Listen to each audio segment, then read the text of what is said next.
Bonjour à tous et bienvenue dans cette vidéo où on va débriefer l'UFC 311 qui s'est déroulé le 18 janvier 2025 à Inglewood en Californie. Donc événement hyper sympa avec deux perfs exceptionnels. Petit rappel sur les couleurs qui sont les catégories de poids pour bien les identifier et voir les impacts de cette UFC sur les top 15. À l'écran, vous pouvez voir tous les combats qui ont eu des impacts sur le top 15. Alors ça change complètement l'UFC de la semaine d'avant où Mackenzie Dern, c'est qu'un seul combat qui avait compté sur les mouvements. Là, on en a 8. Donc, on a Hulkenbekov qui gagne à la décision face à Carpenter, Perez qui gagne à la décision face à Rosa, Dawson qui gagne à la décision face à Ferreira, Gouskov qui gagne contre Elekana round 2 par soumission. Jetan Almeida, lui, il a dominé Spivak en s'imposant par TKO à la fin du premier round, ce qui lui vaut le Performance of the Night, donc les 50 000. Jiri Prochaska contre Jamal Hill, donc Prochaska remporte la victoire par TKO au troisième round et obtient aussi un bonus. Merab contre Umar, donc affrontement très intense, gros combat de lutteurs, mais finalement c'est Merab qui défend avec succès son titre des poids coqs par décision unanime. Combat qui est salué par son rythme effréné, donc Merab, grosse lutte et cardio infini, et ça vaut aux deux combattants le bonus de combat de la nuit. On note qu'Umar, c'est sa première défaite, et Merab, il va surpasser le record de Georges Saint-Pierre en réalisant son 91e takedown en carrière. Donc après, ça a fait plein de débats hyper marrants sur la lutte caucasienne, parce que Merab est géorgien, Umar est daguestanais, et donc ça s'est vanné. Sur le combat principal, donc c'est Makhachev contre Moïcano. Là, c'est un peu dommage parce qu'il y avait un gros combat qui était prévu contre Tsarukyan, mais finalement, c'est Moïcano qui part sur une short notice à cause d'une blessure, la veille de l'événement en plus.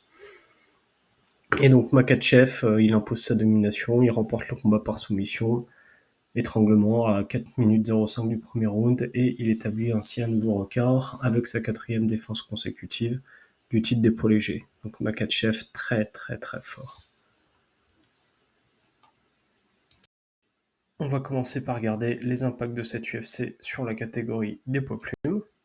Ça, c'est le classement avant l'UFC 311. Et donc après l'UFC 311, on a Ulan Beklakov qui prend une victoire, mais le panel a décidé que la catégorie ne bougeait pas. Pour les poids coqs féminins, donc voici l'état de la catégorie avant l'UFC. Alors cette UFC va faire pas mal bouger la catégorie, donc on va avoir une inversion entre Dumont et Chiesson, mais ça je sais pas trop pourquoi ils l'ont pas expliqué. On a Holly Holmes qui prend sa retraite, donc ça va faire gagner, donc la moitié du classement va prendre une place, et on voit Perez avec sa victoire qui va prendre une place supplémentaire. Par contre, le panel considère qu'elle est toujours en dessous de Carol Rosa, qui malgré ses défaites va rester 8e, et Perez 11e. Vient ensuite la catégorie des poids lourds. Donc ça c'est la catégorie avant l'UFC 311. Donc voilà, à la suite de la victoire d'Almeida contre Spivak, on va voir que seuls les records ont évolué et le panel trouve que le résultat du combat ne fait pas évoluer le classement des poids lourds. Ensuite, on va regarder la catégorie des poids lourds légers. Donc voilà l'état du classement avant l'UFC 311. Et donc la victoire de Jiri, il bouge pas, il reste numéro 2 au classement. Jamal, avec sa défaite, il va perdre une place et c'est Blachowicz qui va prendre sa place et qui va passer 3e au classement. On note aussi la victoire de Gouskov contre Elekana qui va lui permettre d'améliorer son record, mais il bouge pas et reste à la 13e place de la catégorie. Maintenant vient le tour des poids coqs. Donc ça c'est l'état du classement avant l'UFC 311. Petit big up à Umar qui est le premier du clan Nurmagomedov à prendre une défaite. Alors, les impacts sur la catégorie, Merab reste champion et passe en 19-4. Umar, lui, avec sa défaite, il passe en 18-1 et donc il va perdre une place au classement en faveur de Petrian qui va lui gagner une place et qui passe 2e dans la KT. Et enfin, la catégorie des poids légers. Donc ça, c'est l'état de la catégorie avant l'UFC 311. Et donc, après l'UFC 311, qu'est-ce qui s'est passé? Donc on a Makhachev, il reste champion et il passe à 27-1.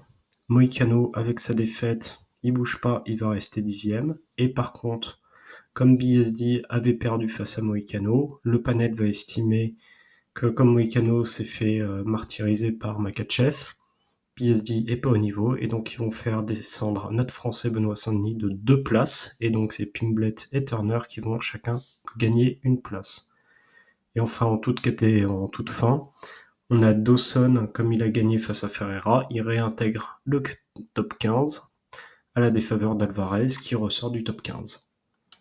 Voilà, j'espère que cette vidéo vous a plu et vous a permis de mieux comprendre les évolutions des classements à la suite de l'UFC 311. Je vous souhaite à tous une belle journée.